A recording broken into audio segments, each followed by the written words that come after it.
Hi everybody, it's Rachel from the Leeds Portage Service. I hope you're all getting really excited for Christmas and are enjoying our Christmas party activities today. So I'm going to show you how you can make a sensory bottle. Really simply, just a plastic bottle, and in it I have put some water, some little Christmassy sequins and some glitter glue. And I'm just going to show you a couple of different ones that you could make. A really simple one here with just some Christmas bows in.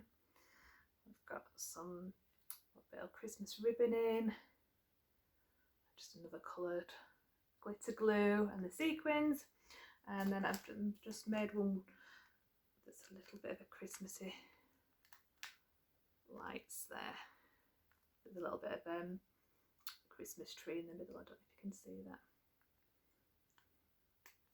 Okay, lots of different things you could do with these bottles. The one with the sequins and the glitter glue is lovely as a bit of a calming down activity. So for some children that maybe need some calm time, you could give them this bottle and just, if you turn it over and ask them to just watch all the sequins and the glitter settling at the bottom, and whilst they're concentrating on that, kind of it's really quite calming. To make it slow down a little bit, you can add more glue into this, and that just makes the sequins and the glitter flow a little bit slower. So that's really nice for calming down. You could add it into a little bit of a sensory corner, or if your children use like a dark den or anything like that.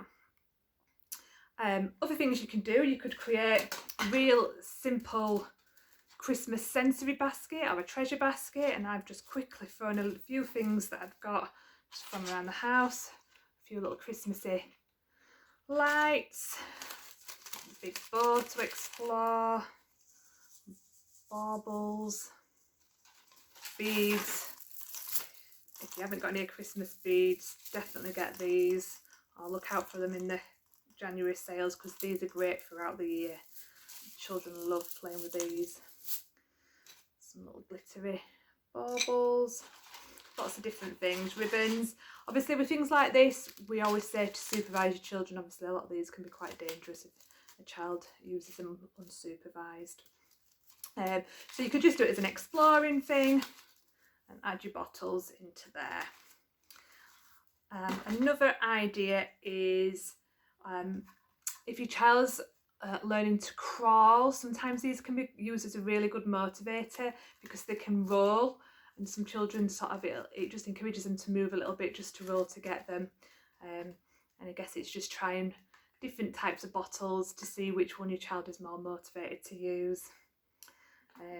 The one with the lights, I would obviously recommend using it in a dark area, just so that they're more bright, but these are really good for children perhaps with visual impairments, or if you need to be working on some tracking skills, see if the child can watch them across their midline, or can they watch it going up and down.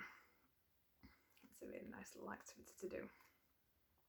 Okay, so it's just all about having fun. I'd also recommend maybe gluing the lids on or putting some tape around, just in case your child's able to sort of manipulate the lid and get them off. You don't want all that glitter all over your house. So anyway, have fun. Don't forget to send photos and videos of your children joining in with these activities so that you get an entry into our prize. Thanks and Merry Christmas. Bye.